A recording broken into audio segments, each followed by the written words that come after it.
ఇటు కరీంనగర్లో కూడా జోరుగా వర్షాలు కురుస్తూ ఉన్నాయి. 2 రోజులుగా ముసురు పట్టడంతో ప్రభుత్వ ఆసుపత్రుల్లోకి నీళ్లు చేరుతూ ఉన్నాయి. రోగులు తీవ్ర ఇబ్బందులు పడుతున్నారు. పూర్తి వివరాలు మా ప్రతినిధి సంపత్ అందిస్తారు. ఎరుకు ప్రభుత్వ ఆసుపత్రి కనీస వసతులు లేక రోగులు ఇబ్బంది పడుతున్నారు. వర్షాకాలంలో ఈ ఆసుపత్రికి రావాలంటే భయపడే పరిస్థితి కనబడుతుంది. ప్రస్తుతానికి మనము ప్రసూతి వార్డులో ఉన్నాం. ఇక్కడ కొద్దిపాటి వర్షం కురిస్తే చాలు పూర్తిగా కూడా ఈ రూమ్లోకి వాటర్ వచ్చి చేరిపోతుంది. అంతేకాకుండా పెచ్చులు కూడా ఊడిపడంతో రోగులు ఇబ్బంది పడుతున్నారు. ప్రధానంగా ఇటు బాలింత స్త్రీలు మాత్రం వర్షాకాలంలో క్షణక్షణం భయపడే పరిస్థితి మనకు స్పష్టంగా కనబడుతుంది. మనం విజువల్స్ కూడా చూస్తున్నాము. పూర్తిగా వర్షపు నీళ్ళు కూడా డబ్బాలో నిన్న పరిస్థితి మనకు కనబడుతుంది. అంతేకాకుండా ఒక చోట పెచ్చులు కూడా ఊడిపోయాయి. ఈ వర్షాకాలం సీజన్లో మాత్రం ఇంకా పాత భవనంలో మాత్రమే పేషెంట్ ఉన్న నేపథ్యంలో వర్షం కురిసినప్పుడు పూర్తిగా వర్షపు నీళ్ళు రూమ్లోకి రావడం, అంతేకాకుండా పైన ఉన్న పెచ్చులు కూడా కింద ఊడిపడ్డాయి. గతంలో కూడా పెచ్చులు ఊడిపోయిన సందర్భంలో 3 చిల్డ్రన్స్ కూడా తీవ్రమైన గాయాలై అయినా భవనం సిద్ధంగా ఉన్నప్పటికీ భవనం మార్చడానికి మాత్రం అధికారులు కూడా నిర్లక్ష్యం చేస్తున్న నేపథ్యంలో ప్రధానంగా ఈ ప్రసూతి వార్డులో మాత్రం చాలామంది పేషెంట్స్ అయితే తీవ్రమైన ఇబ్బందులు ఎదుర్కొంటున్నారు. అదేవిధంగా ఈ చంటి పాపలను చూస్తూ కూడా భయపడే పరిస్థితి కనబడుతుంది. వర్షం కురిస్తే ఏ పెచ్చు ఏ పైన పడుతుందో అర్థం కాకుండా క్షణక్షణం భయంతో వణికిపోతున్నారు. కొంతమంది పేషెంట్స్ ఉన్నారు. వారిని ఇదే అంశం గురించి అడిగి తెలుసుకునే ప్రయత్నం చేద్దాం. అమ్మ చెప్పండి, వర్షం కురిసినప్పుడు మీరు ఎట్లా ఇబ్బంది పడుతున్నారు? ఇక్కడ వానొస్తే ఇబ్బంది అవుతుంది,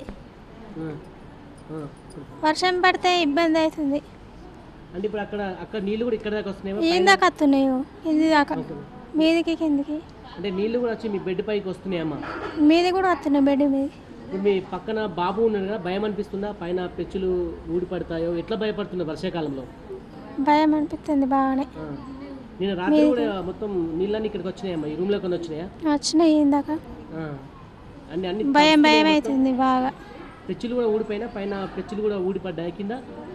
ఇక అవన్నీ తెలియదు కానీ భయం భయం అవుతుంది నాకు. ఇక్కడ పడుకోవాలంటే భయం అనిపిస్తుంది. మీ బాబు పక్కన ఉన్న మీకు కూడా బాబు మీద పడితే కావచ్చు వర్షం నీళ్ళు, మీకు ఎట్లా భయం పెడుతుంది, చలి కూడా పెడుతుంది.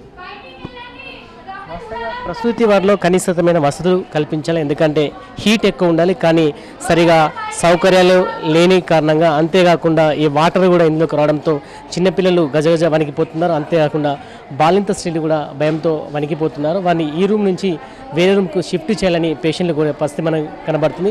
గతంలో పెచ్చులు ఊడిపోయిన సందర్భాలు ఉన్నాయి. అంతేకాకుండా శిథిలావస్తున్న భవనంలో ఇప్పటికి కూడా పేషెంట్లకి ట్రీట్మెంట్ అయితే అందిస్తున్నారు. కాబట్టి ఇప్పటికైనా ప్రభుత్వం పట్టించుకొని వేరే రూమ్స్కి షిఫ్ట్ అని చెప్పి పేషెంట్లు అయితే కోరుతున్నారు. ఎన్నిసార్లు విన్నవించినప్పుడు కూడా ఇటు ప్రభుత్వం కానీ అధికారులు కూడా స్పందించిన పరిస్థితి మనకు కనబడుతుంది. వర్షాకాలం వస్తే మాత్రం పేషెంట్లు భయంగా ఉంటున్నారు. ఎప్పుడు ఏమి జరుగుతుందో అర్థమైతే కావట్లేదు. ఒకవేళ పెచ్చులు మాత్రం పడితే మాత్రమే పేషెంట్ల పైన పడే అవకాశం ఉంది. గతంలో కూడా చిల్డ్రన్ వార్డులో కూడా పెచ్చులు ఊడిపోవడంతో 3 చిన్నారులకు కూడా గాయాలై ఇప్పటికైనా కూడా అధికారులు పట్టించుకొని ఇతర రూమ్లకు కూడా షిఫ్ట్ చేయాలని చెప్పి కోరుతున్నారు. మొత్తానికి ఇంకా 2-3 నెలల పాటు కూడా భయంగా ఉండే అవకాశం కనబడుతుంది. ఈ రూమ్కు రావాలి, ఇక్కడ ఉండాలని చెప్పి పేషెంట్లు భయపడుతున్నారు. కాబట్టి ఇప్పటికైనా అధికారులు పట్టించుకొని ఈ రూమ్కి సంబంధించిన పేషెంట్లను ఇతర రూమ్లకు కూడా షిఫ్ట్ చేయాలని కోరుతున్నారు. పర్సన్ సలీంతో సంపత్, TV9 కరీంనగర్.